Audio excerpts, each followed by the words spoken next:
Good morning Bangladesh. সকালটা শুরুতেই দেখলাম এই দুই মহারাজা রীতিমতো ঘরের মধ্যে দৌড়াদৌড়ি ছোটাছুটি শুরু করেছে। চিন্তা করলাম যে আচ্ছা করুক। আমার আজকে প্ল্যানটা একটু ভিন্ন রকম, যেহেতু শীত শুরু হয়ে গেছে বাংলাদেশে, আর শীত শুরু হওয়া মানেই গ্রামের বাড়িতে একবার ঢু মারতেই হবে। চলেন, চলে এসেছি গ্রামের বাড়িতে। আমার গ্রামের বাড়িতে হচ্ছে অনেক অনেক গাছ, সিরিয়াসলি। আর এই গাছটা হচ্ছে আমি আমার জন্মের পর থেকে দেখছি। এই গাছে আম ধরে খুব কম, কিন্তু গাছটা আছে এখনও, বেশ ভালোই আছে আর কি, আল্লাহর রহমতে। তো গ্রামে আসছি, মোরগ মুরগি এদের সাথে দেখা হবে না, সকালটা শুরুই হয় এদের সাথে। এরা যদি না থাকে তাহলে আসলে মনে হয় না যে গ্রামের বাড়িতে সকাল হয়েছে। তো আর এগুলো কিন্তু যেন তেন মোরগ মুরগি না, এগুলো হচ্ছে আমার মায়ের সম্পদ। মানে আমাদের থেকেও ওদের দাম অনেক বেশি আমার মায়ের কাছে, কারণ হচ্ছে ওদের রেখে কোথাও যেতে চায় না বা কোথাও গিয়ে শান্তিও পায় না, এরা এতটাই বেশি মূল্যবান। তো যাই হোক, সকালবেলা এদের সাথেই শুরু। তো মা কিছুক্ষণ পর বলল কি যে চল পালানে যাই।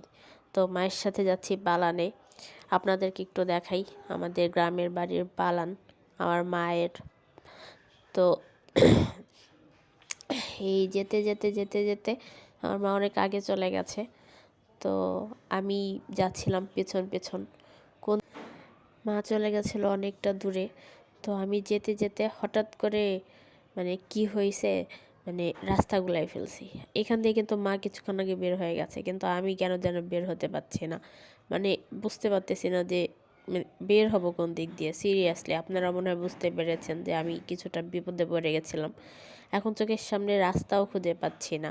মানে মোট কথা হচ্ছে ওয়ান কাইন্ড অফ আনাড়ি হলে যা হয় আর কি। তো যাই হোক, কোনো রকমে বের হয়েছি। এখন মায়ের পেছন পেছন ওই পর্যন্ত তো যাওয়াই লাগবে। তো সেই জন্য নিজেই নিজের রাস্তা আবিষ্কার করে নিচ্ছি যে কোন দিক দিয়ে আমি যেতে পারবো।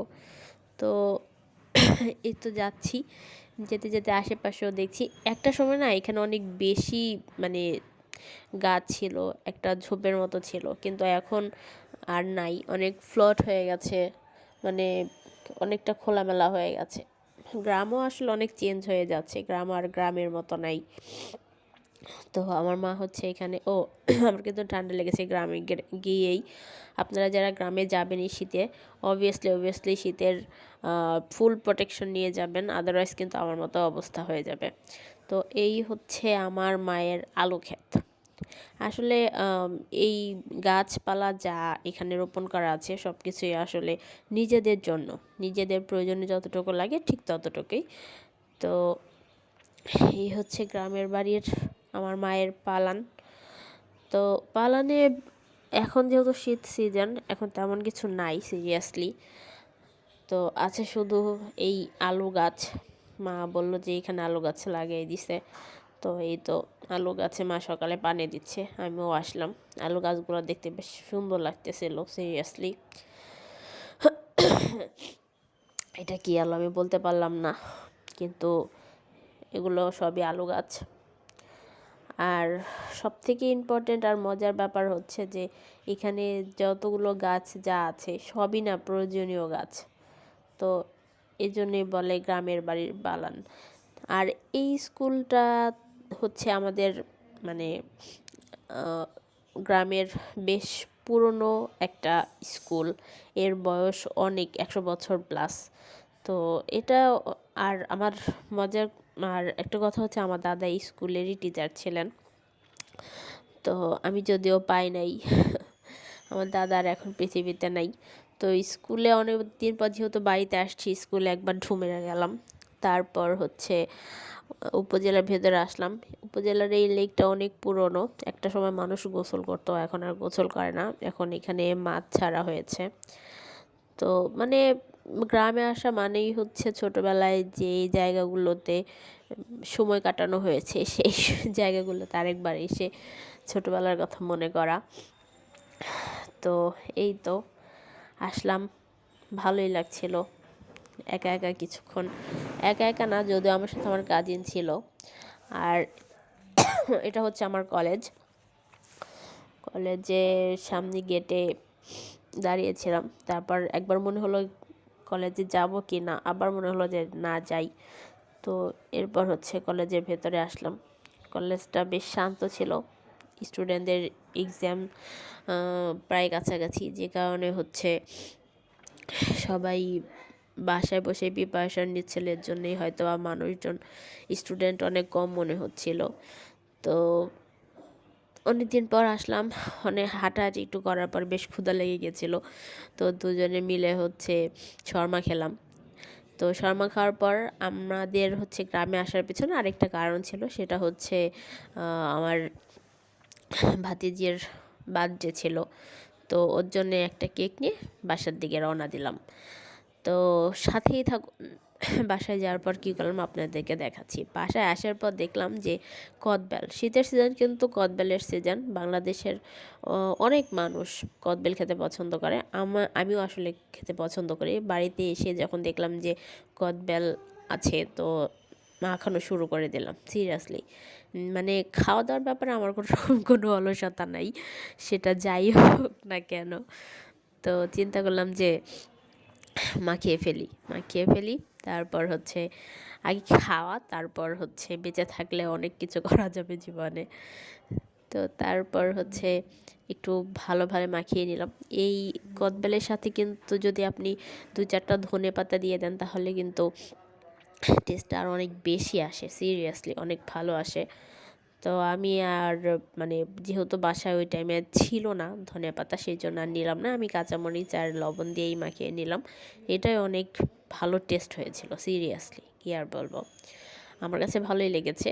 আর যারা খেয়েছে তারা খারাপ লাগলো আসলে বলার সাহস পায় নাই যে খারাপ হয়েছে। তো ভালোই হয়েছে। সিরিয়াসলি আমি অনেক ভালোভাবে কদবেল মাখাতে পারি, ইনশাল্লাহ। আপনাদেরকে একদিন খাওয়াবো। যারা খেতে চান কমেন্ট সেকশনে জানাবেন, ইনশাল্লাহ আমি ট্রাই করব। তো কদবেলের কিন্তু আরেকটা বিশেষত্ব আছে। কদবেলের যে খোলসটা থাকে, ওটা কিন্তু আরও বেশি মজা। সিরিয়াসলি। তো দুপুরে খাবার দাবারের পরে আমরা হচ্ছে বার্থডে সেলিব্রেশন যেহেতু করব, তার প্রিপারেশন না শুরু করে দিলাম। তো মোটামুটি মাথায় একটা আইডিয়া ছিল যে কিভাবে ডেকোরেশন করব। তো সেই ডেকোরেশনের উপরেই আসলে প্রিপারেশন নেওয়া। এই হচ্ছে আমাদের গ্রামের বাড়িতে বার্থডে সেলিব্রেশনের সিম্পল গর্জিয়াস ডেকোরেশন। তো আইডিয়াটা আমার ছিল, কিন্তু আমার কাজিন আমাকে অনেক হেল্প করেছে। ওর হেল্প ছাড়া আসলে এটা পসিবল হতো না। তো ফাইনালি আমরা আসলে করতে পেরেছি, ব্যাপারটা এরকম। তো যাই হোক, করার পরে আমি আমার ভাতিজিকে রেডি করে দিচ্ছিলাম। রেডি করার পর দেখেন একটা কুট্টি বউয়ের মতো লাগতেছে। তো যাই হোক, আস্তে আস্তে আমাদের প্রতিবেশী যত বাচ্চা কাচ্চা ছিল তারা আসা শুরু করলো। যেহেতু গ্রামে শীতের দিনে হচ্ছে মানে সবাই, গ্রামের শীত মানে হচ্ছে সবাই একটু আগেই ঘুমিয়ে পড়ে। সিরিয়াসলি, কারণ গ্রামের শীতটা একটু বেশি থাকে। তো এখানে সবাই আস্তে আস্তে চলে আসছিল। আর মানে দেখেই ভালো লাগছিল যে এত এত মানুষ আসতেছে বাসায়। তো আমরা আসলে আগে থেকে আর কোনো প্ল্যান ছিল না, চিন্তা ভাবনা ছিল যে সবাইকে মানে কিছুক্ষণ আগে যখন আমরা সেলিব্রেট করব, তার কিছুক্ষণ আগে বাচ্চা কাচ্চা যারা আছে সবাইকে ডাকবো। সবাই আসলে তারপর একসাথে হয়তো বা কেক কাটবো। ব্যাপারটা এরকমই ছিল, অন্য কোনো প্ল্যান ছিল না। তো যাই হোক, এবার হচ্ছে আমরা গ্রামের বাড়িতে শীতের সিজনে বার্থডে সেলিব্রেট করছি এই প্রথম। আগে কখনো প্ল্যান ছিল না। তো এই হচ্ছে আমাদের বার্থডে সেলিব্রেট। তো খুব ভালো লাগছিল। সিরিয়াসলি আসলে সবাই অনেক দিন পর একটা ছোটোখাটো গেট টুগেদারের মতো হয়েছে। তো আমি আসলে চিন্তা করে ফেললাম যে এই ব্যাপারটার পর আমি অনেকের কাছ থেকে অনেক মানে পজিটিভ রিভিউ পেয়েছি যে না আসলে এটা ঠিক ছিল যে অনেক দিন পর একটা ছোটোখাটো গেট টুগেদার। তো ভালো লেগেছে। সিরিয়াসলি সময়টা আমাদের অনেক ভালো কেটেছে, সবাই ছোটোখাটো করে অনেক মজা করেছি। তো এই হচ্ছে আমাদের বার্থডে সেলিব্রেট। তো সব কিছু মিলে একটা কথা বলবো যে আমরা যারা বাঙালি আছি আসলে আমরা বাংলাদেশের মানুষ আমাদের কাছে ফ্যামিলিটাই সবার আগে, ফ্যামিলির প্রায়োরিটি সবার আগে। তো যাই হোক, আর কিছু বলার নেই। এতক্ষণ পর্যন্ত আমার ব্লগ দেখার জন্য অনেক অনেক অনেক অনেক থ্যাঙ্কস। আর আপনাদের কাছ থেকে অবশ্যই অবশ্যই অনেক অনেক অনেক সাপোর্ট আশা করব, কারণ আপনাদের লাইক, কমেন্ট এবং সাবস্ক্রাইব এইগুলো হচ্ছে আমাকে ইন্সপায়ার করে ব্লগ বানাতে। এগুলো যদি না থাকে তাহলে আসলে আমি মানে ব্লগ বানানোর মতো কোনো ইন্সপিরেশন পাই না। তো আশা করব আপনাদের কাছে আমার এই ছোট্ট ব্লগটা ভালো লাগবে। তো সবাই আমাকে একটু সাপোর্ট করবেন। Thank you.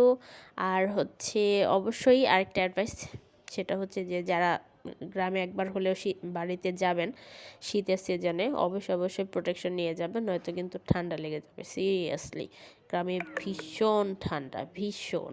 Thank you, take care, bye by.